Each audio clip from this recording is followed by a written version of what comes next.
So next diagram వచ్చేసి circular plane అండి. So ఈ సర్క్యులర్ ప్లేన్ మనం డ్రా చేద్దాం. So first circular plane having radius 20 mm. So దీన్ని నేను ఎల్లో కలర్లో ఇండికేట్ చేశాను. So resting of its 1 point on periphery is on HP. So దానికి నేను గ్రీన్ కలర్ని ఇండికేట్ చేయబోతున్నానండి. So surface is incline to 35 degrees to HP. So మనకి circle diagram వచ్చేసి టాప్ వ్యూలో కనిపిస్తుంది, లైన్ డయాగ్రామ్ వచ్చేసి ఫ్రంట్ వ్యూలో కనిపిస్తుందండి. ఈ సర్కిల్ యొక్క రేడియస్ వచ్చేసి 20 mm. ఓకేనా, రైట్.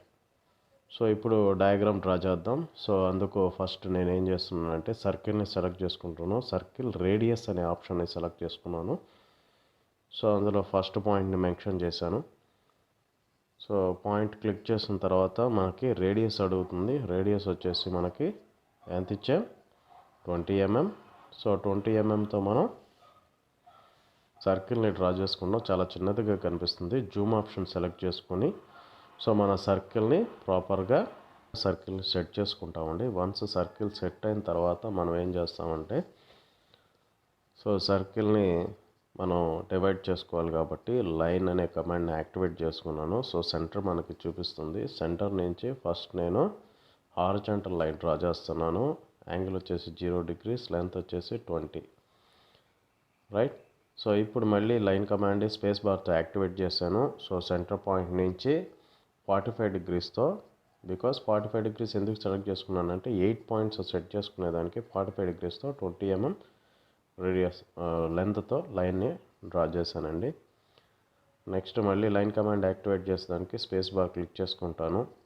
తర్వాత 20 mmతో వర్టికల్ లైన్ని డ్రా చేశాను. 90 degrees లైన్ని డ్రా చేశాను. నెక్స్ట్ మళ్ళీ లైన్ కమాండ్ యూజ్ చేసి సెంటర్ పాయింట్ నుంచి హారిజాంటల్గా 20 mmతో హారిజాంటల్ లైన్ని డ్రా చేశాను.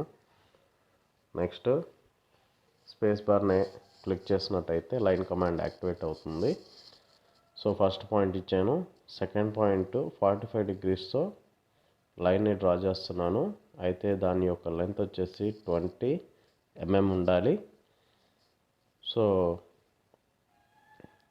సో మన లైన్ కమాండ్ యాక్టివేట్ చేసుకున్న తర్వాత ఫస్ట్ సెంటర్ పాయింట్ నుంచి 45 degreesతో ఇంక్లైన్ లైన్ డ్రా చేయాలి. ఆ లైన్ యొక్క length 20 mm. So 135 degrees, because 90 + 45 is 135. So 135 degree నేను 20 mmతో ఒక లైన్ని డ్రా చేసుకున్నాను. సో ఈ విధంగా మనకి హాఫ్ సెమీ సర్కిల్ అనేది ఎన్ని పార్ట్స్గా డివైడ్ అయింది, 1 2 3 4 పార్ట్స్గా డివైడ్ అయింది. తర్వాత నేను లైన్ కమాండ్ యాక్టివేట్ చేసి సెంటర్ పాయింట్ నుంచి వర్టికల్ లైన్ డౌన్వర్డ్ డైరెక్షన్లో వర్టికల్ లైన్ డ్రా చేసుకున్నాను. మళ్ళీ సెంటర్ పాయింట్ నుంచి 45 degreesతో అంటే నియర్లీ 90 + 45 135 degreesతో లైన్ డ్రా చేశాను, ఇంక్లైన్ లైన్. నెక్స్ట్ మళ్ళీ సెంటర్ పాయింట్ నుంచి 20 mmతో 45 degreesతో మళ్ళీ ఇంక్లైన్ లైన్ని డ్రా చేసుకున్నాను. సో ఈ విధంగా నేను సర్కిల్ని 8 పార్ట్స్గా డివైడ్ చేశానండి. వన్స్ డివైడ్ చేసిన తర్వాత నెక్స్ట్ నేను ఏం చేస్తున్నానంటే అన్ని లైన్స్ని డివైడ్ చేసినటువంటి లైన్స్ అన్నిటినీ సెలెక్ట్ చేసుకొని కలర్ చేంజ్ అయిపోతున్నానండి. ఆ కలర్ వచ్చేసి ఎల్లో కలర్ ఇండికేట్ చేయబోతున్నాను. అబ్జర్వ్ చేయండి, బై లేయర్ దగ్గరికి వెళ్ళి కలర్ని నేను సెలెక్ట్ చేసుకున్నాను. సో ఎల్లో కలర్ మెన్షన్ చేశాను. సో ఇప్పుడు నేను ఒక రెఫరెన్స్ లైన్ డ్రా చేయబోతున్నాను. అది ఒక హారిజాంటల్ లైన్, ఇంక్లినేషన్ 0 degrees ఉంటుంది. సో రఫ్ లైన్ కాబట్టి సో దానికేం మనం స్పెసిఫై చేయాల్సిన అవసరం లేదు. కలర్ చేంజ్ చేసుకున్నాను, ఎల్లో కలర్లోకి చేంజ్ చేసుకున్నాను. నెక్స్ట్ మనకు అప్టైన్ అయినటువంటి ప్రతి పాయింట్ నుంచి పర్పెండిక్యులర్ లైన్ డ్రా చేస్తున్నానండి. సో ఎక్కడ డ్రా చేస్తున్నానంటే హారిజాంటల్ ప్లేన్ నుంచి వర్టికల్ ప్లేన్ దాకా. సో లైన్ కమాండ్ యాక్టివేట్ చేసుకున్నాను. సో లైన్ని డ్రా చేస్తున్నాను. సో లైన్ యొక్క లెంత్ అబ్జర్వ్ చేయండి, స్పెసిఫిక్గా మనం ప్రొవైడ్ చేసుకుంటాం. సో ఎందుకంటే అన్ని లైన్స్ మనకి 180 degrees లైన్లో రావాలి కాబట్టి టాప్ వ్యూ అనే లైన్ 180 degrees ఉన్నటువంటి లైన్లో రావాలి. సో ఇప్పుడు నేను second point and last before point 8th పాయింట్కి లైన్ డ్రా చేశానండి, పర్పెండిక్యులర్ లైను. సో అయితే లైన్ ప్రాపర్గా ఫామ్ కాలేదు, ఎందుకంటే first line second line match అవ్వాలి. మ్యాచ్ అయ్యే విధంగా లెంత్ ఉండేటట్టుగా చెక్ చేసుకోవాలి. సో లెంత్ ప్లేస్ చేసుకున్నాను, లైన్ కమాండ్ యాక్టివేట్ చేసుకున్నాను. సో లైన్ కమాండ్ యాక్టివేట్ చేసుకున్న తర్వాత ఇప్పుడు థర్డ్ పాయింట్, ఎయిత్ పాయింట్ చూడండి, ఆయన థర్డ్ పాయింట్, సెవెంత్ పాయింట్ని లైన్ డ్రా చేశాను. సో అన్నీ ఒకటే లెంత్ ఉండేలాగా మనం మెయింటైన్ చేసుకున్నట్టయితే మనకి టాప్ వ్యూ లైన్ వచ్చేసి మనకి ఎలా కనిపిస్తుంది, 180 degrees హారిజాంటల్ లైన్ లాగా, 0 degrees హారిజాంటల్ లైన్ లాగా కనిపిస్తుంది. ఇప్పుడు నేను లైన్ కమాండ్ యాక్టివేట్ చేసి fourth point and sixth point, next fifth పాయింట్ని హారిజాంటల్ లైన్, పర్పెండిక్యులర్ లైన్ నేను డ్రా చేసుకున్నాను. రైట్, వన్స్ డ్రా చేసిన తర్వాత ఇప్పుడు ఏం చేస్తున్నానంటే లైన్ కమాండ్ యూస్ చేసి, సో బై లేయర్ సెలెక్ట్ చేసుకొని లైన్ కమాండ్ సెట్ చేసుకొని ఫస్ట్ పాయింట్ నుంచి సెకండ్ పాయింట్కి లైన్ డ్రా చేస్తాను, సెకండ్ పాయింట్ నుంచి థర్డ్ పాయింట్కి లైన్ డ్రా చేస్తాను, థర్డ్ పాయింట్ నుంచి ఫోర్త్ పాయింట్, ఫోర్త్ పాయింట్ నుంచి ఫిఫ్త్ పాయింట్కి లైన్ డ్రా చేసుకున్నాను. సరే ఎందుకు సార్ ఒకటే లైన్ డ్రా చేసుకోవచ్చు కదా, అలా డ్రా చేసుకున్నట్టయితే మనకి బేస్ పాయింట్స్ అనేవి రావు. సో ఇప్పుడు ఏం చేస్తున్నానంటే కాపీ ఆప్షన్ సెలెక్ట్ చేసుకొని first line, second line, third line, fourth లైన్ని కాపీ చేసుకొని ఎంటర్ ప్రెస్ చేశాను. ఎంటర్ ప్రెస్ చేసిన తర్వాత బేస్ పాయింట్ అడుగుతుంది. So base point first left side ఉన్నటువంటి ఫస్ట్ పాయింట్, సో అక్కడి నుంచి నేను హారిజాంటల్ లైన్తో షిఫ్ట్ చేసుకొని అక్కడ పేస్ట్ చేసుకుంటున్నాను. పేస్ట్ చేసుకున్న తర్వాత ఎస్కేప్ కొట్టినట్టయితే ఎగ్జిట్ అయిపోతాం ఆ కమాండ్ నుంచి. సో ఇప్పుడు నేను రొటేట్ చేసుకోవాలి. సో రొటేట్ ఆప్షన్ నేను సెలెక్ట్ చేసుకోవాలి. రొటేట్ ఆప్షన్ సెలెక్ట్ చేసుకోవాలంటే యాంగిల్ తర్వాత 35 degrees. సో 35 degreesతో రొటేట్ చేయాలి నేను. సో అందుకని ఫస్ట్ రొటేట్ ఆప్షన్ సెలెక్ట్ చేసుకున్నా. సెలెక్ట్ చేసుకున్న తర్వాత సెలెక్ట్ ఆబ్జెక్ట్ ఉంటుంది, first object, second object, third object, fourth object. Enter press చేసిన తర్వాత 4 ఆబ్జెక్ట్ సెలెక్ట్ చేసిన తర్వాత బేస్ పాయింట్ అడుగుతుంది. Left first point base point ఎంత యాంగిల్ రొటేట్ చేయాలంటే 35 degreesతో. సో 35 degrees ఎంటర్ చేస్తాం. సో ఎంటర్ చేసిన తర్వాత మనకి లైన్ అనేది 35 degrees ఇంక్లైన్డ్గా కనిపిస్తుంది, ఇంక్లైన్ టు హెచ్పి. సో ఇప్పుడు ఫస్ట్ పాయింట్ నుంచి పర్పెండిక్యులర్ లైన్స్ డ్రా చేస్తాం 90 degreesతో, వర్టికల్ లైన్స్ అనేవి డ్రా చేసుకుంటాం. రైట్, సో అబ్జర్వ్ చేయండి, ఫస్ట్ పాయింట్ నుంచి డ్రా చేశాను. ఇప్పుడు సెకండ్ పాయింట్ నుంచి లైన్ కమాండ్ యాక్టివేట్ చేసుకొని 90 degreesతో పర్పెండిక్యులర్ లైన్ డ్రా చేశాను. Same procedure for again third point. So space bar click చేసినట్టయితే ప్రీవియస్ కమాండ్ ఏదైతే ఉందో అది యాక్టివేట్ అవుతుంది. ప్రీవియస్ కమాండ్ లైన్ కమాండ్ కాబట్టి బేస్ పాయింట్ సెలెక్ట్ చేసుకుని అక్కడి నుంచి పర్పెండిక్యులర్ లైన్ని డ్రా చేశాను. మళ్ళీ స్పేస్ బార్ క్లిక్ చేసుకున్నాను. క్లిక్ చేసినప్పుడు లైన్ కమాండ్ యాక్టివేట్ అయింది. ఇప్పుడు ఫోర్త్ పాయింట్ దగ్గరికి పోతున్నాను. ఆ ఫోర్త్ పాయింట్ నుంచి లైన్ అనేది పర్పెండిక్యులర్ లైన్ అనేది డ్రా చేశాను up to the horizontal plane. Next మళ్ళీ స్పేస్ బార్ క్లిక్ చేసి లైన్ కమాండ్ యాక్టివేట్ చేసుకొని లాస్ట్ పాయింట్ నుంచి పర్పెండిక్యులర్ లైన్ని డ్రా చేస్తున్నాను. ఎక్కడి దాకా ఎక్స్టెండ్ చేస్తానంటే హారిజాంటల్ ప్లేన్ దాకా ఎక్స్టెండ్ చేశాను. Okay, right. So once line form అయిపోయిన తర్వాత ఇప్పుడు మనం ఏం చేస్తామంటే, సో ఫస్ట్ డ్రా చేసినటువంటి టాప్ వ్యూ నుంచి హారిజాంటల్ లైన్స్ని డ్రా చేస్తాం. So first point and fifth point నుంచి హారిజాంటల్ లైన్ని డ్రా చేసుకున్నాను. ఈ లైన్ అనేది సో మన ప్రొజెక్షన్ ఉంది కదా, ఆ ప్రొజెక్షన్ నుంచి డ్రా చేసినటువంటి వర్టికల్ లైన్స్ని బైసెక్ట్ చేస్తుంది, ఇంటర్సెక్ట్ చేస్తుంది. ఓకేనండి, రైట్. సో ఇప్పుడు చూడండి, సో మనకి ఇప్పుడు మనం లాస్ట్ పాయింట్ నుంచి కూడా డ్రా చేస్తాం.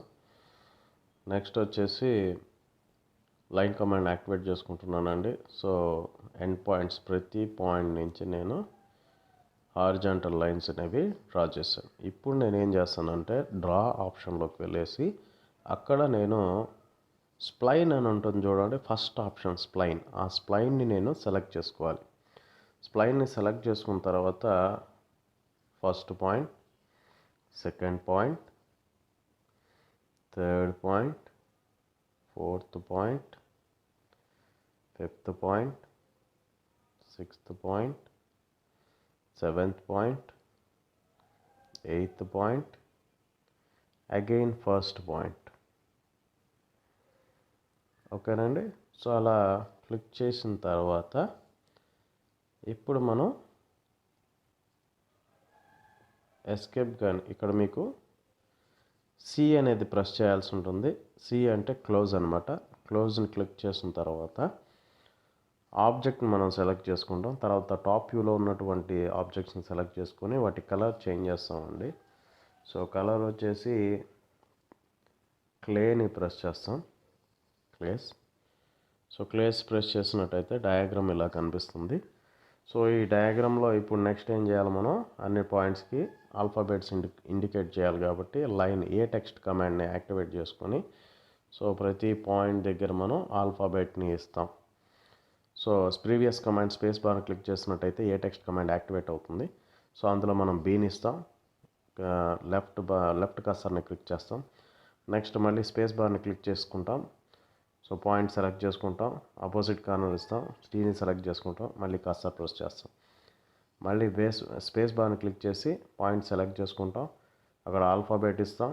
సో ఆల్ఫాబెట్ వచ్చేసి ఏ, బి అయిపోయింది, సి అయిపోయింది, డి ఇస్తున్నాం. డి ఇచ్చిన తర్వాత కర్సర్ని క్లిక్ చేసినట్టయితే మూవ్ అవుతుంది. డి అనేది ఏర్పడుతుంది.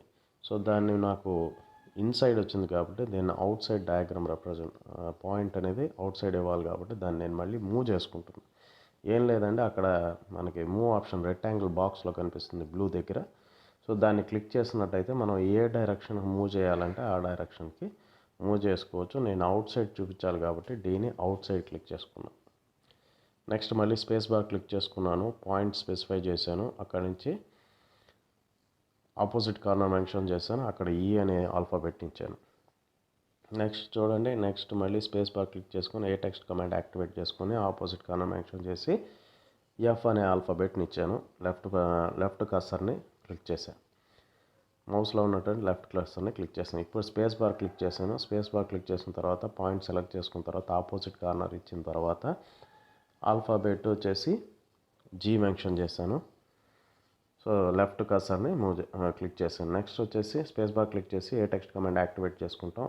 బేస్ పాయింట్ నుంచి ఆపోజిట్ కార్నర్ ఇచ్చిన తర్వాత హెచ్ పాయింట్ని ఇండికేట్ చేసుకుంటాం. ఇప్పుడు టాప్ వ్యూలో ఉన్నటువంటి పాయింట్స్ని మనం మెన్షన్ చేయబోతున్నాం. స్పేస్ బార్ క్లిక్ చేసి ఏ టెక్స్ట్ కమాండ్ యాక్టివేట్ చేసుకొని ఫస్ట్ పాయింట్ వచ్చేసి ఏ డాష్ కింద ఇండికేట్ చేసాం. సెకండ్ అది వచ్చేసి సెకండ్ పాయింట్ని సెలెక్ట్ చేసుకుంటాం. స్పేస్ బార్ క్లిక్ చేసి సెకండ్ పాయింట్ సెలెక్ట్ చేసుకొని ఏ టెక్స్ట్ కమాండ్ యాక్టివేట్ చేసుకొని బి డాష్ అండ్ హెచ్ డాష్ని మెన్షన్ చేసుకుంటాం. నెక్స్ట్ వచ్చేసి మనం ఏ టెక్స్ట్ కమాండ్ యాక్టివేట్ చేసుకొని బేస్ పాయింట్ సెలెక్ట్ చేసుకుని అక్కడి నుంచి ఆపోజిట్ కార్నర్ మెన్షన్ చేసి అక్కడ వచ్చేసి మనం సి డాష్ని అండ్ జీ డాష్ని మెన్షన్ చేసుకుంటాం. నెక్స్ట్ వచ్చేసి ఫిఫ్త్ పాయింట్ దగ్గరికి వెళ్తాం. టాప్ వ్యూలో ఉన్నటువంటి ఫోర్త్ పాయింట్ దగ్గర మనం ఏ టెక్స్ట్ కమాండ్ యాక్టివేట్ చేసుకునేసి హైట్ని మెన్షన్ చేసుకున్న తర్వాత డి డాష్ అండ్ ఎఫ్ డాష్ని మెన్షన్ చేస్తాం. అండ్ లాస్ట్ పాయింట్ వచ్చేసి సెలెక్ట్ చేసుకునే దానికి స్పేస్ బార్ క్లిక్ చేసుకున్నట్టయితే మనకి ఏ టెక్స్ట్ కమాండ్ యాక్టివేట్ అవుతుంది. ఆ పాయింట్ మెన్షన్ చేసుకుని ఆపోజిట్ కార్నర్ స్పెసిఫై చేసిన తర్వాత మనం ఈ డాష్ని మెన్షన్ చేస్తాం. సో నెక్స్ట్ మనం అబ్జర్వ్ చేసినట్టయితే సేమ్ ప్రొసీజర్ ప్రొజెక్షన్కి కూడా మనం అదే ప్రొసీజర్ ఫాలో అవుతామండి. ఓకేనా. సో అక్కడ మనం ఫస్ట్ పాయింట్ని అబ్జర్వ్ చేసినట్టయితే ఫస్ట్ పాయింట్ సెలెక్ట్ చేసుకుంటాం. సో ఫస్ట్ పాయింట్ ఏ టెక్స్ట్ కమాండ్ యాక్టివేట్ చేసుకొని ఏ1 డాష్ని ఇస్తాం. తర్వాత మళ్ళీ సెకండ్ పాయింట్ స్పెసిఫై చేసుకుంటాం. అక్కడ బి1 డాష్ని ఇస్తాం. నెక్స్ట్ మళ్ళీ స్పేస్ బార్ క్లిక్ చేసి ఏ టెక్స్ట్ కమాండ్ యాక్టివేట్ చేసుకొని హైట్ ఆపోజిట్ కార్నర్ ఇచ్చిన తర్వాత మనం సి1 డాష్ ఇస్తాం. నెక్స్ట్ మళ్ళీ ఏ టెక్స్ట్ కమాండ్ యాక్టివేట్ చేసుకోవడానికి స్పేస్ బార్ క్లిక్ చేస్తాం. కీబోర్డ్లో ఉన్న space bar. Next fourth point దగ్గరికి వెళ్ళేసి డి1 ఇస్తాం. నెక్స్ట్ వచ్చేసి ఫిఫ్త్ పాయింట్ని సెలెక్ట్ చేసుకుంటాం. స్పేస్ బార్ సెలెక్ట్ చేసుకోండి. ప్రీవియస్ కమాండ్ ఏ టెక్స్ట్ యాక్టివేట్ అవుతుంది మెన్షన్ చేసిన తర్వాత మనకి ఈ1 డాష్ వస్తుంది. నెక్స్ట్ ఎఫ్1 డాష్ వస్తుంది. మళ్ళీ మనం ఏ టెక్స్ట్ కమాండ్ యాక్టివేట్ చేసుకొని నెక్స్ట్ పాయింట్ స్పెసిఫై చేసుకొని అక్కడ హైట్ ఇచ్చిన తర్వాత మనం ఎఫ్ డాష్ తర్వాత జీ వస్తుంది. జీఎఫ్ డాష్ తర్వాత నెక్స్ట్ పాయింట్ని సెలెక్ట్ చేసుకున్న తర్వాత ఫస్ట్ ఏ టెక్స్ట్ కమాండ్ యాక్టివేట్ చేసుకొని పాయింట్ సెలెక్ట్ చేసుకొని హైట్ మెన్షన్ చేసి తర్వాత మనం హెచ్ డాష్ అనేది ఇస్తాం. సో ఇప్పుడు మనకి టాప్ వ్యూ మొత్తం కంప్లీట్ అయింది. సో ఇప్పుడు మనం ఫ్రంట్ వ్యూలోకి వెళ్తాం. ఫ్రంట్ వ్యూలో ఫస్ట్ పాయింట్లో ఏ టెక్స్ట్ కమాండ్ యాక్టివేట్ చేసుకోవడానికి స్పేస్ బార్ క్లిక్ చేసి అక్కడ మనం ఆల్ఫాబెట్స్ ఇస్తాం, A1 డాష్ ఇస్తాం, లెఫ్ట్ కర్సర్ని క్లిక్ చేస్తాం. నెక్స్ట్ వచ్చేసి సెకండ్ పాయింట్ దగ్గరికి వెళ్తాం, ఏ టెక్స్ట్ కమాండ్ యాక్టివేట్ చేసుకుంటాం, దానికి స్పేస్ బార్ క్లిక్ చేసి హైట్ని ఆపోజిట్ కార్నర్ ఇచ్చిన తర్వాత మనకి టెక్స్ట్ టైప్ చేసుకునే దానికి వస్తుంది. అక్కడ మనం B1 డాష్ని H1 డాష్ని మెన్షన్ చేసుకుంటాం. Next same space bar click చేసుకుంటాం, పాయింట్ సెలెక్ట్ చేసుకుంటాం, హైట్ స్పెసిఫై చేస్తాం. స్పెసిఫై చేసిన తర్వాత టెక్స్ట్ ఎంటర్ చేసే దానికి ఆప్షన్ వస్తుంది. సో అక్కడ మనం ఏం మెన్షన్ చేస్తామండి, C1 డాష్ G1 డాష్ని ఇండికేట్ చేస్తాం. Incline to the HP top లైన్లో, ఓకేనా, టాప్ వ్యూలో. సో ఇప్పుడు మనం ఫోర్త్ పాయింట్ దగ్గరికి వెళ్తాం. సో స్పేస్ బార్ క్లిక్ చేసి పాయింట్ మెన్షన్ చేసుకొని ఆపోజిట్ కార్నర్ స్పెసిఫై చేసుకొని అప్పుడు టెక్స్ట్ యాక్టివేట్ అవుతుంది. ఆ టెక్స్ట్లో వచ్చేసి మనం D డాష్ F డాష్ని ఇండికేట్ చేసుకున్నాం, D1 dash F1 dash. Next last one, దీనికి స్పేస్ బార్ క్లిక్ చేసి తర్వాత ఏ టెక్స్ట్ కమాండ్ యాక్టివేట్ చేసుకొని పాయింట్ మెన్షన్ చేసుకున్న తర్వాత టెక్స్ట్ టైప్ చేసుకునే దానికి వస్తుంది. అక్కడ మనం E1 డాష్ని స్పెసిఫై చేస్తాం. సో ఈ విధంగా మనకి డయాగ్రామ్ అనేది ఫామ్ అవుతుంది. సో దీంట్లో మనం ఒక హార్జెంటల్ లైన్ కూడా డ్రా చేసుకుంటాం, ఎందుకంటే యాంగిల్ని ఇండికేట్ చేసుకునే దానికి. సో ఫస్ట్ లైన్ని స్పెసిఫై చేస్తాం, సెకండ్ లైన్ స్పెసిఫై చేస్తాం, మనకి యాంగిల్ అనేది ఇండికేట్ చేస్తుంది. సో యాంగిల్ మనకి ఫామ్ అయిందండి. సో యాంగిల్ వచ్చేసి 35 degrees అనుకుంటాను, రైట్. సో అయితే ప్రాపర్గా రాలేదు, అవుట్ సైడ్ వచ్చింది. సో మనకి ఇన్సైడ్ కావాలి కాబట్టి first line second line select చేసుకుంటున్నాను. సో యాంగిల్ అనేది ఫామ్ అయింది, ఇండికేట్ చేసాం. నెక్స్ట్ వచ్చేసి అదే డైమెన్షన్ ఆప్షన్ని మళ్ళీ మనం సెలెక్ట్ చేసుకుంటాం. సెలెక్ట్ చేసుకునేసి డయామీటర్ని మనం ఇండికేట్ చేస్తామండి, చూడండి. సో అందుకు నేనేం చేస్తున్నానంటే, సో డైమెన్షన్ ఆప్షన్ని సెలెక్ట్ చేయాలి. సో చూడండి, సో డైమెన్షన్ ఆప్షన్ సెలెక్ట్ చేశాను. సో ఫస్ట్ పాయింట్ స్పెసిఫై చేశాను, నెక్స్ట్ సెకండ్ పాయింట్ స్పెసిఫై చేశాను. సో మనం ఇప్పుడు అటుపక్కకి డ్రాగ్ చేసినట్టయితే, మూవ్ చేసినట్టయితే మనకి డయామీటర్ అనేది చెక్ చేయొచ్చు. So 40 mm diameter, this is the